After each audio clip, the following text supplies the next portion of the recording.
The breaking news that in this major reversal, Disney will bring Jimmy Kimmel back. That is a long ways from how they sounded last week, and that will be tomorrow. Disney and ABC announcing Kimmel goes back on the air despite these government Trump efforts to silence him tomorrow.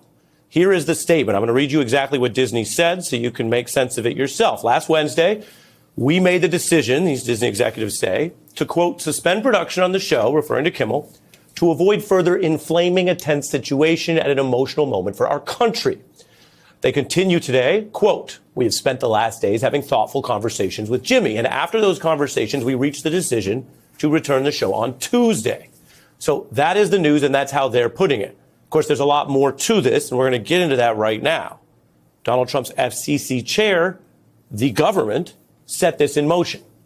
Nobody who's followed this really denies the fact that this was the government demanding censorship and Disney and ABC responding, caving, issuing an indefinite suspension that at the time was described as indefinite. It certainly wasn't described as 3 days. It's just about the number of Kimmel shows that have been suspended, the Wednesday, Thursday, Monday, and he's back tomorrow. So this is a big change. The government wanted to silence Kimmel, and it seemed the night that this began, the news breaking actually in this hour, that they were getting somewhere with that.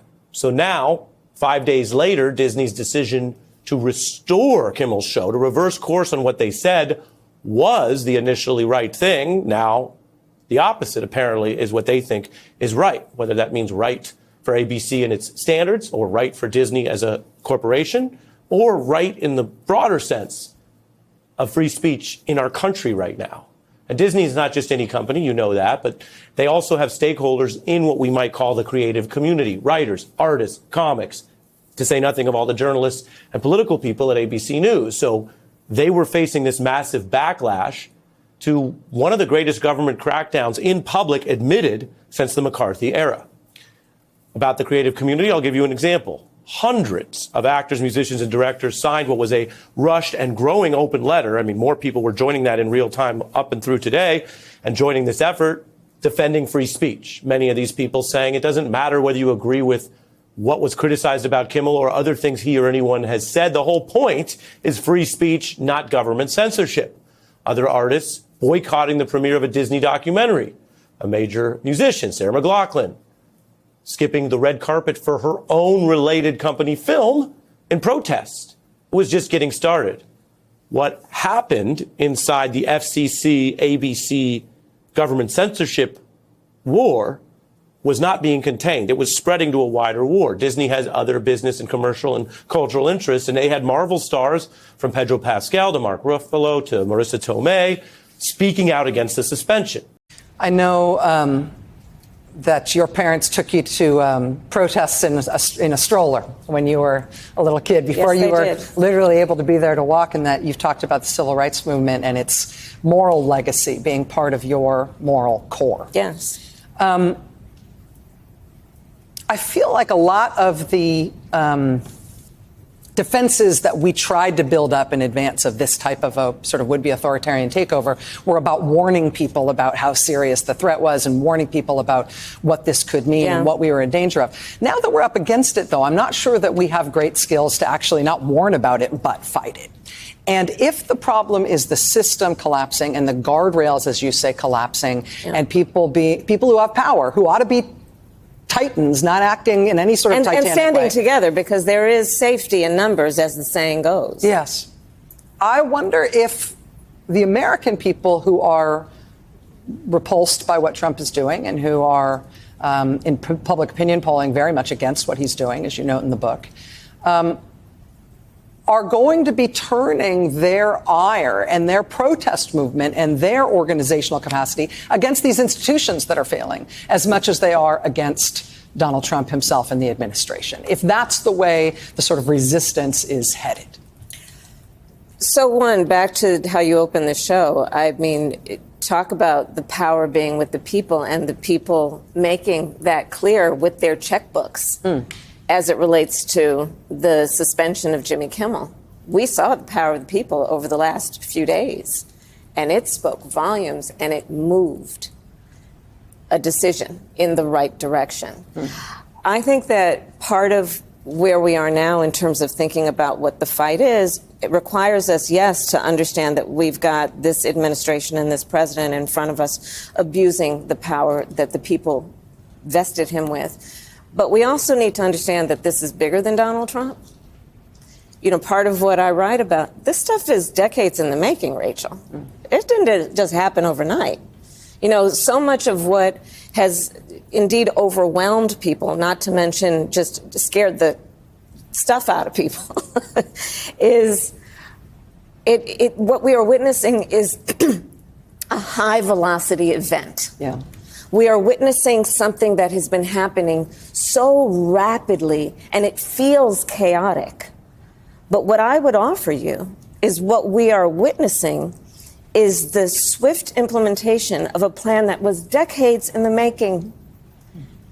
Decades in the making. Project 2025 didn't just drop out of thin air.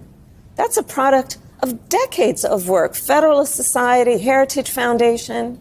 As we showed you last week, canceling Disney Plus, and many other voices, including people who don't agree with Kimmel all the time or don't oppose Trump all the time, sounding the alarm against what was very clearly an admitted, possibly illegal, Donald Trump anti-free speech effort.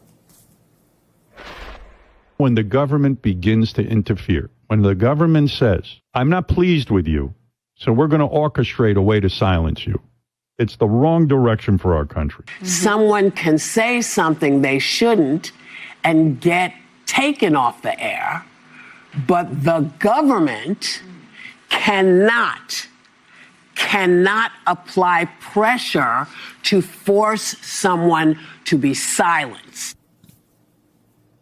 Whoopi Goldberg making that distinction on an ABC program just today, The View. And the distinction she makes is important. I'm going to say this once before I show you a couple more details.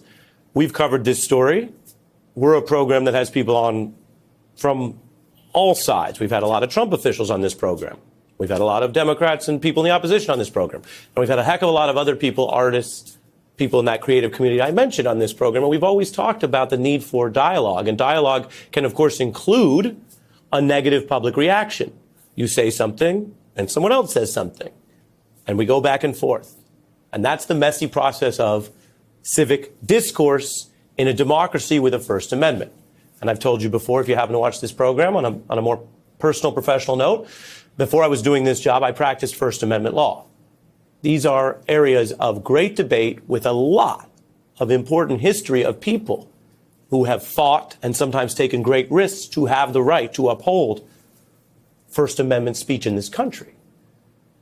What is not allowed, separate from public criticism, rebukes back and forth, is the government coming in, as Whoopi Goldberg stated there quite simply, to censor, to abuse government power, the power to tax or to fine, to imprison, to do retaliation or even regulation in the service of censorship.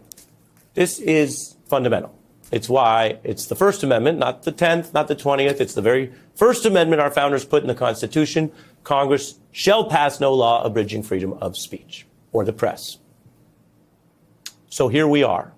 And while people may observe this and say, okay, Ari, but Trump has done a bunch of other things this year in the second term that also some courts have found unlawful, that also have violated parts of the Constitution, that also seem wrong. Why is this one so big? And part of the answer may be that he picked a very strong target in a very famous, well-known, and frankly well-liked comic who's made fun of a lot of people. Certainly Kimmel criticizes Trump, but he's criticized other things in politics. And that's the pattern with Trump every single time.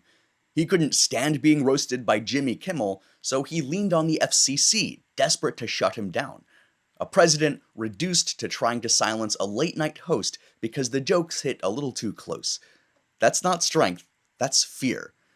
Well, now it's backfired big time. Kimmel doubled down, the audience grew, and Trump looked smaller than ever. Every attempt to choke off criticism only gave it oxygen. Every swing at comedians, journalists, or rivals only made the spotlight harsher. What Trump ended up proving is that he's less interested in leading than in policing what people even say about him. But that's not how America works. That's not how democracy works. You don't get to script the truth. The episode matters because it isn't isolated. The same instincts show up in how he handled the press, the courts, even members of his own party. Whenever the spotlight shifts away from him or whenever criticism lands, his first reaction is to try to silence it. That's not strength, that's insecurity, and it leaves a record of failed attempts to bend reality to his will. In the end, it always leaves him looking smaller.